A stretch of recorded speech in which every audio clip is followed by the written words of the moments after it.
I'm gonna keep it simple.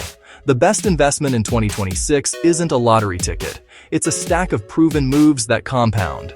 First, pay down any high-interest debt. If you're paying double-digit interest, beating that risk-free is almost impossible.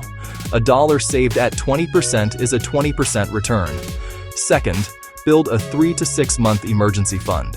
Cash doesn't win headlines, but it wins when life happens. Short-term treasuries. High-yield savings give flexibility with minimal drama. Third, buy the market, not the hype. Broad stock indexes. High single-digit real returns over decades. Fees and FOMO are the silent killers. Low-cost, globally diversified index funds or ETFs. Keep expense ratios tiny. Automate contributions. Let time do the heavy lifting. Fourth, tax shelters matter. Max out employer matches. Use IRAs or local equivalents. Same investments, better after-tax outcomes. The tax drag you avoid is a guaranteed boost. Fifth, invest in skills, certifications, coding, design, sales, AI literacy, anything that increases your earning power.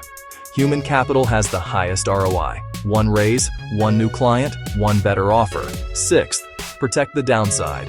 Diversify. Stocks, quality bonds, cash. Rebalance on a schedule, not a mood. Time in the market beats timing it. What about the hot stuff? Crypto, meme stocks, shiny new tech? Treat it like venture, small, capped. Only after the core is set. If it 10x's, great. If it goes to zero, your life doesn't.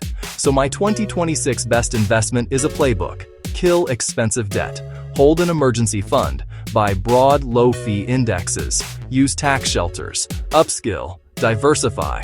Rebalance. It's not flashy, it's repeatable. And repeatable wins. Hit save. Set it on autopilot. And go build something valuable.